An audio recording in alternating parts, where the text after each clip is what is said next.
26 જાન્યુઆરી 2001 ગુજરાત આ દિવસ ક્યારેય પણ નહીં ભૂલી શકે, કારણ કે ભૂકંપના કારણે સમગ્ર ગુજરાત ધણધણી ઉઠ્યું હતું અને જોત જોતામાં કચ્છ વેરાન બની ગયું હતું.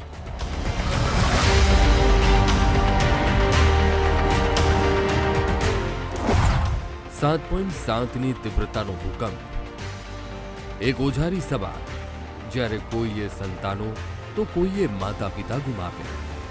ખુશીનો દિવસ માતમમાં ફેરવાઈ ગયો. આજે ચર્ચા એટલા માટે છે કારણ કે 2001ના ભૂકંપ પછી પણ કચ્છમાં વહીવટી તંત્ર ઊંઘી રહ્યું છે.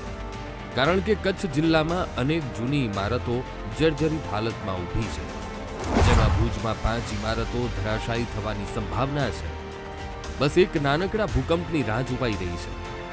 ખાસ કરીને ભુજની ઐતિહાસિક જ્યુબિલી હોસ્પિટલ જર્જરિત હાલતમાં છે અને આ ઇમારતને પાડવા માટે પણ તંત્રએ અનેક વાર જાહેરાતો કરી છે, પરંતુ આજ સુધીમાં કોઈ કામગીરી ન કરવામાં આવતા તંત્રની ઢીલી કામગીરી સામે લોકોમાં રોષ છે.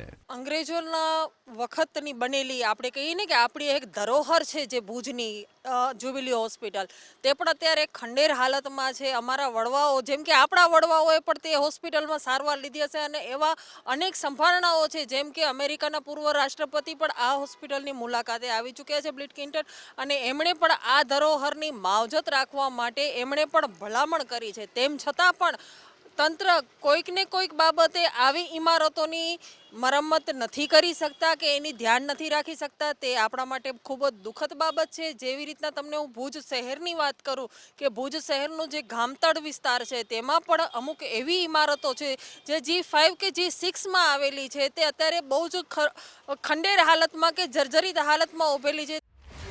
ભૂકંપના સૌથી જોખમી ઝોન 5માં કચ્છનો સમાવેશ થાય છે. તો ભૂકંપ બાદ સતત 23 વર્ષથી કચ્છમાં કંપન અનુભવાયું છે. આમ છતાં મોત બનીને ઉભેલી ઇમારતોને તંત્ર દ્વારા જમીનદોસ્ત કરવા માટે મોટી દુર્ઘટનાની રાહ જોવાઈ રહી છે. તંત્રના સત્તાધીશો એવું માની રહ્યા છે કે ભૂકંપ જેવી ફરી ઘટના બને, ઇમારત પડે અને લોકોના મૃત્યુ થાય પછી અમે એક્શનમાં આવી તાઇફા કરીશું. ત્યાં સુધી બસ અમને આરામ કરવા દો. પહેલેથી જ્યારે ભુજ નગરપાલિકા અસ્તિત્વમાં હતી ત્યારે FSI 1ની જ હતી. આમ છતાં આડેધડ FSI 9 મૂકીને બિલ્ડિંગો, બહુમાળી બિલ્ડિંગો બની, જે નિયમ વિરુદ્ધની હતી. જ્યારે ધરતીકંપ વિસ્તારમાં કોઈ બિલ્ડિંગ આવતી હોય ત્યારે નિયમ પાળવા જોઈએ. તમામ બહુમાળી બિલ્ડિંગો જે અત્યારે ભુજમાં જૂની ઊભી છે બધી નિયમ વિરુદ્ધની છે, અને જ્યારે નિયમ વિરુદ્ધની બિલ્ડિંગો હોય ત્યારે ગુજરાત મ્યુનિસિપલ એક્ટની કલમ 155 મુજબ તથા આનુષંગિક જોગવાઈ મુજબ એને તોડી પાડવાની રહે. તમે ખુદ આ ઇમારતોને જુઓ. દ્રશ્યો જોઈને આ ઇમારતોની પાસેથી પણ પસાર થવાનું નહીં પસંદ કરો, પરંતુ મોટા ભાગની ઇમારતો રસ્તાઓની આસપાસ જ ઊભી છે. તેવામાં સ્વાભાવિક રીતે કોઈ પણ ક્ષણે દુર્ઘટના ઘટે તો નવાઈ નહીં.